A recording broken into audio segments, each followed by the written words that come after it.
Hey there, welcome to Charting Toward Intimacy. I'm your host, Ellen Holloway. Today I'm joined by Yolanda. Yolanda is a mother of two little boys and a Bay Area native. Yolanda and I talk about what we wish we knew before we started using NFP, and we specifically touch on the big four different methods of natural family planning. A quick story about Yolanda before we jump in. I met Yolanda at a coffee shop where we were supposed to be meeting a group of other Catholic moms to chat. Yolanda and I were actually the only two that were able to attend that morning, and within about 5 minutes of meeting each other, we were already talking about natural family planning. We sat outside that coffee shop for at least an hour and a half, chatting all things natural family planning. I can't even imagine what the people walking by thought when we mentioned things like mucus, charting, and abstinence. And on that note, let's get started.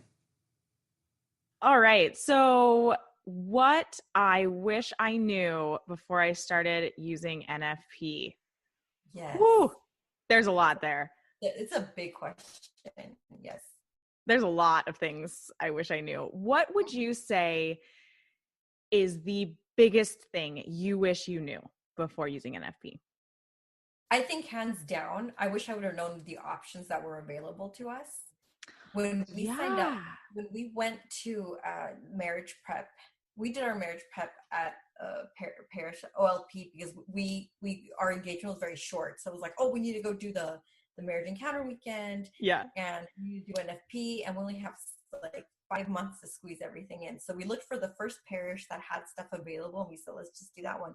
And you walk in, a parish staffer handed us a book and said, yeah, just make sure you sign up for this class. And I was like, cool, NFP, awesome. My assumption was NFP is one method sanctioned by the church, and it's the same thing, and you're always going to do it. It's the same method over and over and over. Yeah. I mean, I felt exactly the same way. I had no idea that there were so many different methods and the different uses that they have. Absolutely. So, Symptothermal, I feel like is kind of that entry. It's very common. It's known as kind of the cheap one, I feel like. Yeah. And Symptothermal, so it requires you to take basal body temperature every day. Yeah, every day, same time, first thing. And then there's a mucus check and a sensation observation. Observation/sensation. Yes. And then optional cervix check. Exactly. It's the optional cervix check, which I, like I said, I never did because I thought, no, I don't. I just don't think I could find it if I tried. And so I stuck to the two minimum that you need to get like a good chart, and something I was thinking about was when I would talk to people about like, oh, I'm learning the symptothermal method and it means I take my temperature at the same time every day. A lot of the responses I got were, oh, that's crazy. That's why I could never do an FP because I don't have that kind of discipline. And I wish I would have known back then that I could have said, well, there's actually other ways you can also practice NFP and not do this method. But I didn't know. I thought that you only had these were the things you had to do NFP. Right. Yeah. I wish it was a part of regular marriage prep and regular like NFP instruction is, hey, here's all of the different methods. Here's a little bit about them. And so you can take some time to discern which one of these is going to fit best in my life. And I think the discernment piece that was completely that was removed. It wasn't even an option because I do think that when, that you need to discuss with your future spouse what you both want to do together. Right. Well, because, in the Catholic Church, you don't even technically need to use NFP if you want to just go for it. No. Like, right. But if you have a parish that's forcing you to do it in order to get married, they can't obviously force you in the sense that they're going to be in your bedroom making sure that that's what you're practicing. But some parishes won't give you the certificate of marriage or whatnot unless you produce the NFP class certification as well, right? Right. And it's unfortunate that sometimes those parishes require you to take the method that they have an instructor for. Exactly. Mm-hmm. And symptothermal is often that method. And while symptothermal works for a lot of women, it doesn't work in many cases. Yes. Yes. Just, and I couldn't even dive into really what those cases are, because I know that symptothermal works for me. So I don't exactly know what those are, but I know that I have friends that it's just like symptothermal never worked for me. PCOS, people who have cases like hypothyroid, hyperthyroid, other hormonal issues can affect your cycle. Sure.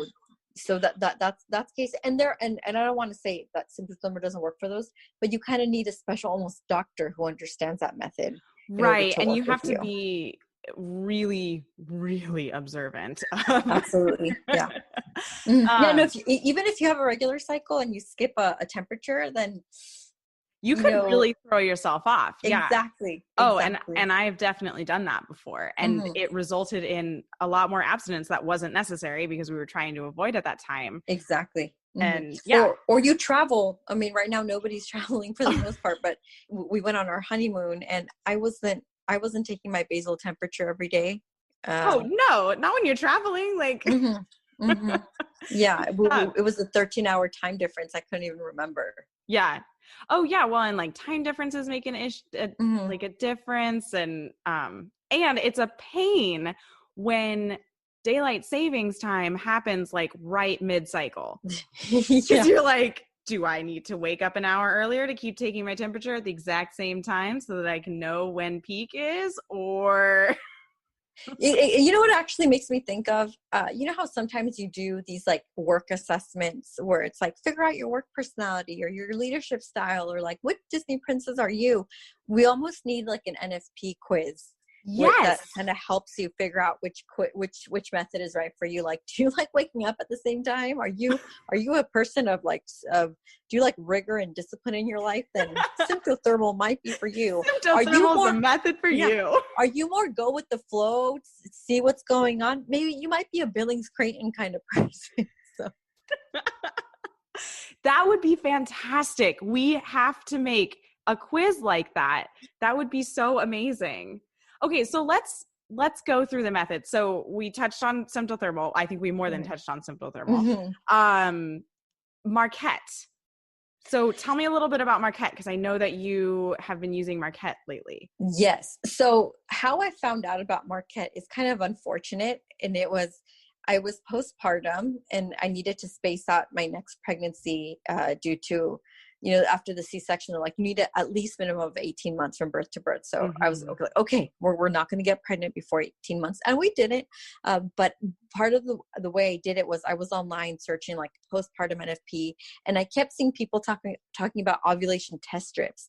And so I came across sources of people who kind of came up with their own kind of family planning methods where they would be like, oh, I just use an ovulation test and that way I know when I'm ovulating. And so I remember going on the NFP symptothermal group and being like, hey, can we use, they call them OPKs, but really they mean ovulation something test. I said, can I use one of those? And while I'm doing symptothermal, and people were like, no, that's a whole different method.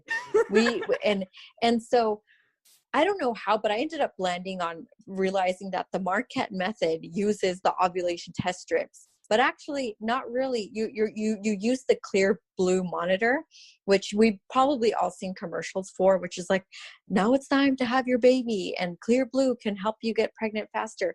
And the Marquette method is basically the inverse of the clear blue monitor. So where the clear blue monitor says, hi, you're getting closer to ovulation. If you are using Marquette to like avoid pregnancy, you do the opposite. So if it tells you hi, you abstain. You abstain until the monitor gives you a peak happy face. And if you're trying to avoid pregnancy, then you know that you, so after that, it's very similar to symptothermal, where after you ovulate and the monitor tells you, you wait 3 days And then like on the 4th day until your period, it's like good to go. So what I thought was really cool about the Marquette method is it's very objective. So I drove myself crazy postpartum trying to read mucus. It's insane because it's very different. And so I remember going on an NFP postpartum symptothermal group, and one teacher and saying like, I'm so confused by this postpartum, like one day I'm dry, one day I see this, one day it looks like that. And this woman who worked for a diocese out in like Arkansas reached out to me, and she sent me a private message on Facebook, and she's like, I'm happy to work with you over just like a phone call. And this is another thing that I wish I knew. You should just find an instructor that you like and work with that person, because you will go down a rabbit hole trying to talk to different people, and certain people tell you this. So you really need to find somebody that you're comfortable with and you trust, because she told me, yeah, you know what? I used to be a CCL teacher. I don't really like how they label the observations. So use my method instead. And so I ended up just being really, really confused. And that's why I landed on Marquette, because there's hardly any subjectivity unless you want to inject it. In Marquette, it's the sense you pee on a stick, you put that in the monitor, and the monitor tells you if you are getting close to ovulation and if you've ovulated. And that's it. That's pretty much all you need to know. And then you use your own discernment to decide based on your objective what you want to do, right? So that's Marquette. And then for people who are like, well, oh my gosh, what if the monitor misses peak, which is / ovulation? Mm-hmm. What are you supposed to do? And that's why people use the ovulation test strips as kind of insurance backup. Okay, I see. Yeah. So Marquette is very much objective, and I don't necessarily have to interpret anything. Like the monitor, the science mm-hmm. behind it is just going to tell me yes or no. Yeah. And the monitor is very sensitive. So if it reads an estrogen rise, it'll go, you might be getting close to ovulation, even if your LH, which is the ovulation hormone, doesn't rise. So in postpartum, it's crazy, because you can have your estrogen rising all the time, but it doesn't. But you'll see right there on the monitor that it'll tell you estrogen rise detected, but no LH surge, LH being the ovulation hormone. So right now I'm trying to catch that first peak, for example. And so what I like about Marquette is I don't have the time right now to be taking my temperature every day. Sure. And that gives me, in the monitor, I do what I need to do in the morning. It tells me what I need to know, and then I move on with my day, and I'm not, checking. But I will say having the knowledge of symptothermal helps, because sometimes I'll be like, whoa, what is this? What is this I'm seeing that I haven't seen in a few months?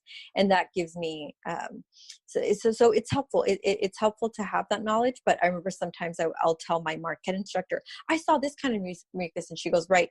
But what we're really more focused on is what the monitor says, because the monitor is the one that's picking up on the actual amount of hormone in your urine. Sure. Right. I want to go back to something you touched on, just about finding an instructor that you're comfortable with. And mm-hmm. I think that is so valuable and so important. I know, like when I first started learning NFP, I learned from a book, and I'm going to say learned in like quotations. Yes. I didn't learn. I learned like so little about NFP, and I knew very little about how exactly it worked, that I didn't trust the science behind it. Mm-hmm. I didn't trust the rules, and we abstained way more than we needed to because I wasn't confident. And so if I had an instructor, if I had actually learned from an instructor and been able to have a back and forth and ask questions and be able to say, hey, here's my chart. I don't understand what's going on. Or I don't understand what you're saying by mm-hmm. sticky mucus. Like, I don't get what that means. Please tell me. It took me months to figure out what sticky mucus looked like compared to egg white mucus. Like, I just didn't get that.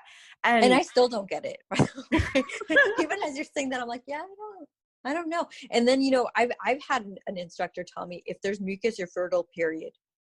Sure. Well, and that's confusing.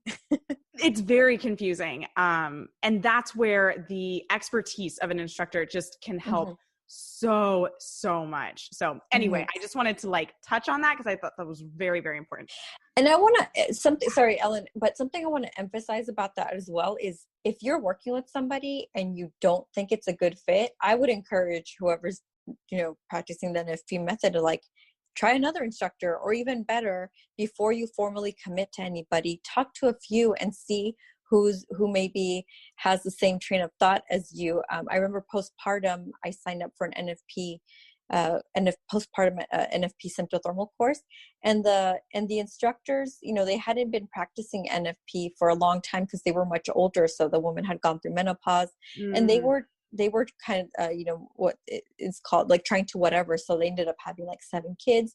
I remember thinking like, I can't really relate to them because I'm in a very different place in life right now. Definitely. And right now my Marquette instructor, she's a few years older than me, has 2 kids, and that's it. And so I know she's been practicing the method for 13 years, and I like what she's done with it. Sure. Right.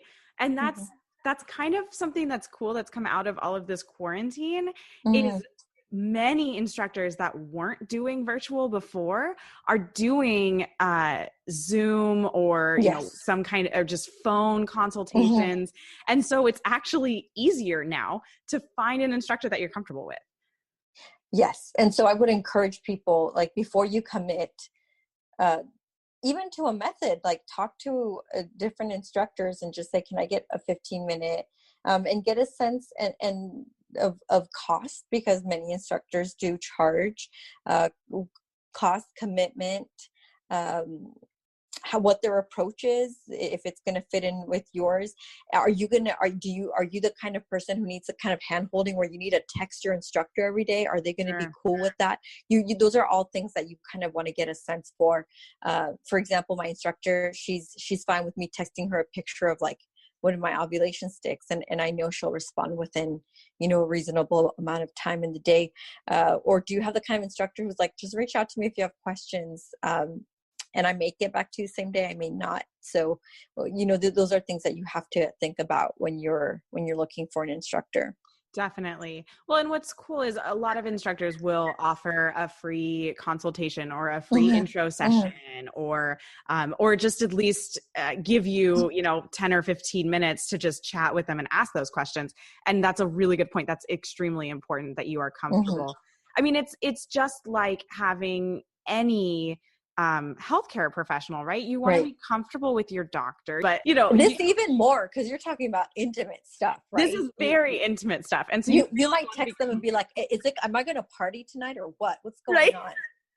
Well, I remember, so my husband and I became instructors. We're still in the process of becoming instructors, but one of the things that they reiterated multiple times is, you are never giving people permission to have sex. You are saying, here's what the rule says. And you are in phase X. You are in exactly. phase 2, you are in phase 3. Like, and I thought that was hilarious. But from a user perspective, that's what it feels like. It does. I'm texting my instructor because I need to figure out, like, have I moved into phase 3? Like, am I good to go? Yes. Yeah, exactly. And you want to have the kind of relationship with an instructor where you can kind of ask that. Again, knowing discernment is a huge part of NFP, which I guess, again, it's one of those things I wish I had known beforehand, that the method doesn't tell you when to be intimate or when to have children or when to not have children. That is your decision. The method, whichever you choose, is just giving you the data so you can make an informed decision. Oh my gosh, that is so true and beautiful. Like, it is not the method that is telling you whether or not to have a child.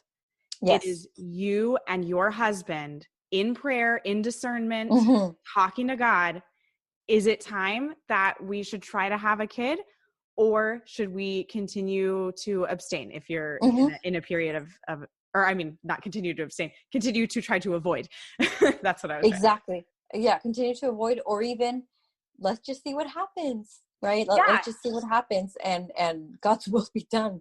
And right, and I feel like another part of it that comes up actually quite a bit with couples using NFP. It's like, okay, I'm not 100% sure what the rule is telling me right now, Mm-hmm. but let's see what happens. Maybe we are ready. Maybe we are ready to go there. And that's often the beginning of the switch from trying to avoid to trying to achieve.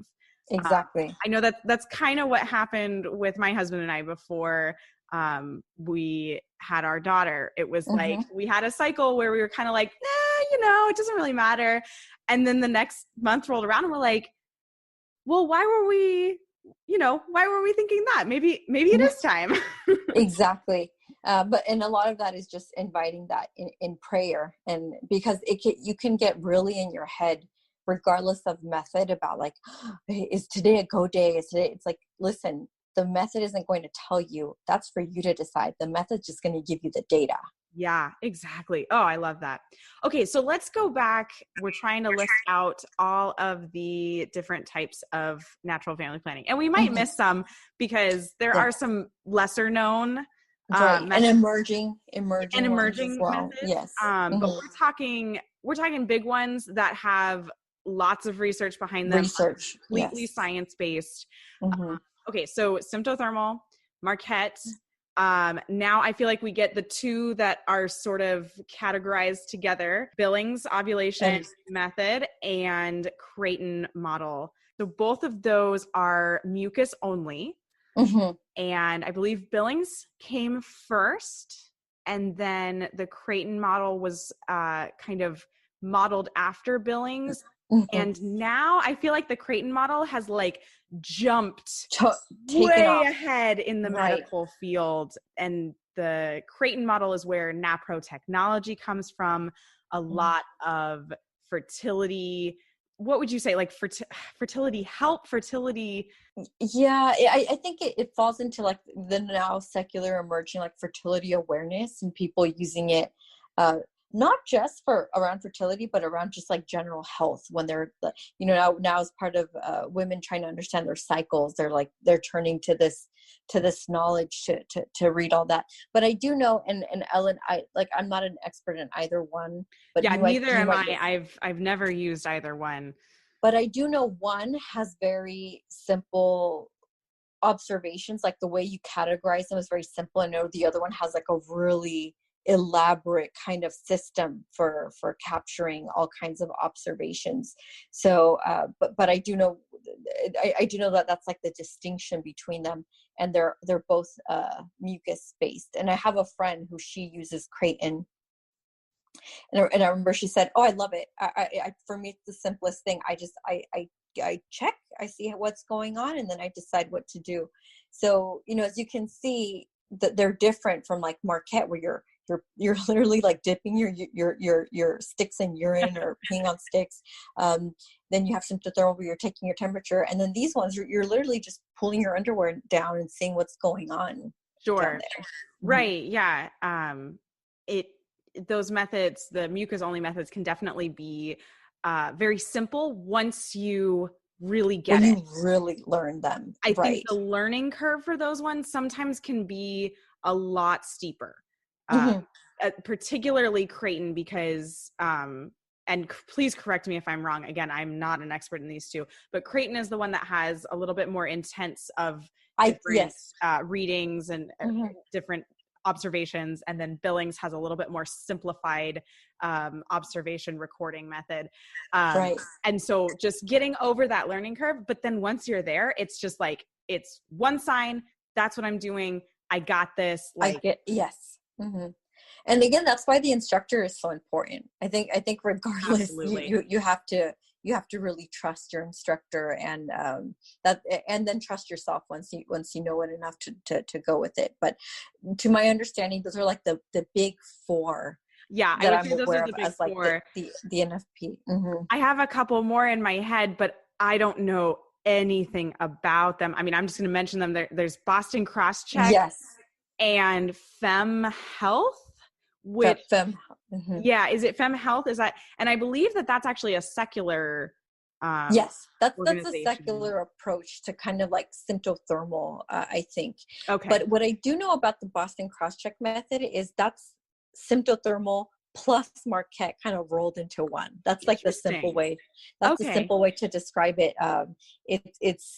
And I see people in, you know, I'm in a Facebook Marquette group, and they're constantly talking about how they use their symptothermal method knowledge and their Marquette, and they just kind of put it all together. So Boston Crosscheck is pretty much taking every single observation you can, which is mucus, temperature, everything, the monitor, and just using it all together.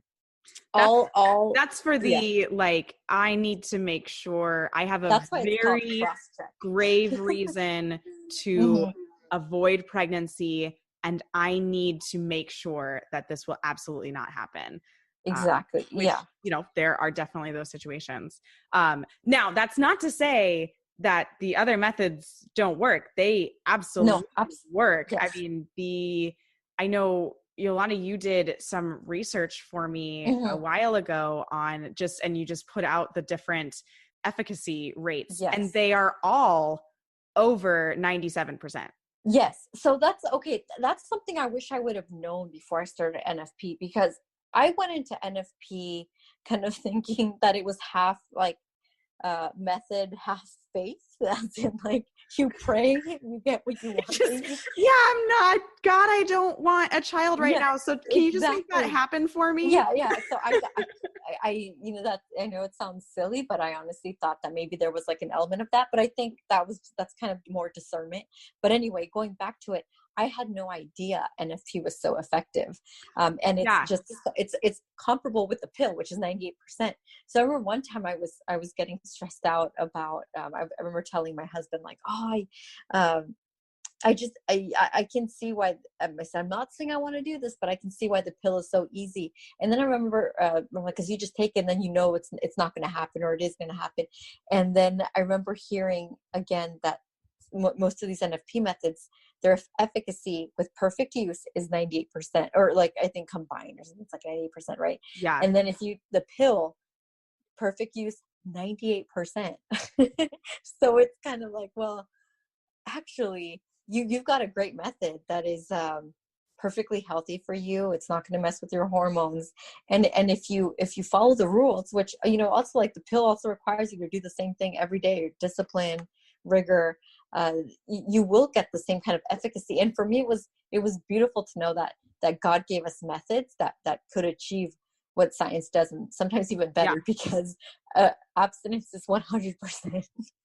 Right. Abstinence is 100% effective. It is the only method that is 100% effective for not getting pregnant. You know what? I actually, I just wanted to look up the CDC's website. So for typical use,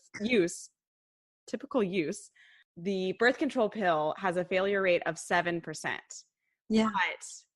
But fertility awareness based methods, and they give a range here, is the typical use failure rate is 2 to 23%. Now, the 23% is not any of these methods that we have now mentioned. That is the method that is not a method.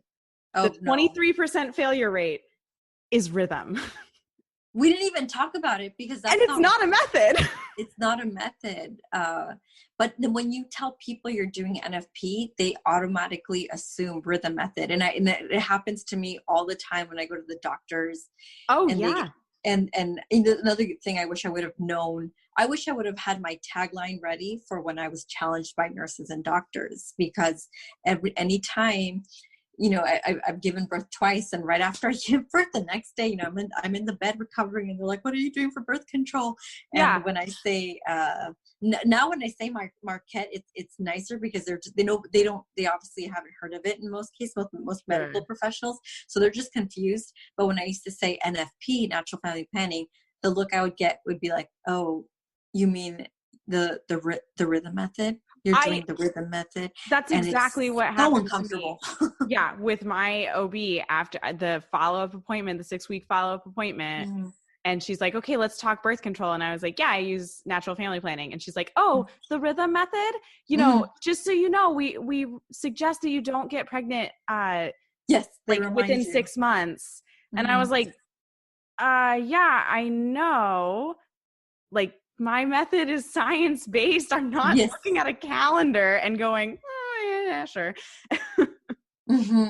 I love that you said science-based, because I think sometimes people like I had assumed that NFP was part like, oh, and then it's, you pray about it, and it's like, yes, you pray to decide what to do, but the all the methods are very much grounded in research and science, and like Clear Blue, the Clear Blue, Marquette method is using technology to give us the knowledge that our body gives us by design, which is like God's beautiful design, right? So all of these methods are drawing on the knowledge of the body for which God has designed for us, right? So Yeah. it's, and like when you look at when you look at stuff that's not like contraceptive, they're also drawing on the knowledge of the body to do like the opposite of what we're doing. Sure. Yeah. I think that's a great place to end this conversation on. Mm-hmm. We could go on for hours, Oh, probably, about all of the things I wish I knew before using NFP. But I think we fantastically covered just kind of the big four different methods. And I think the big takeaway here, the method does not tell you whether or not to try to achieve pregnancy or avoid pregnancy. Mm-hmm. It is you and your spouse's conversation, discernment, prayer that helps you get to that decision.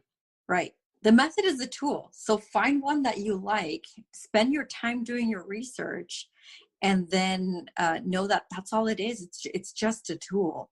And it shouldn't rain on your, on your marital bed and tell you what to do. That's between you and God. It takes 3 to get married. Reverend Fulton Sheen said that, NFP is just the data, that's the beautiful thing about it. It's just the data. And it'll give you something to think about, and I've really enjoyed that recognizing that often there's this kind of assumption that faith and science don't mix, and it's like actually NFP is the perfect combination of both. Absolutely. Oh, I love that. Well, thank you so much, Yolanda, for coming on the podcast. I hope that we'll just continue having great conversations like this again in the future. Thanks for listening to Charting Toward Intimacy. Be sure to subscribe to our podcast so you don't miss any opportunities to expand the natural family planning conversation.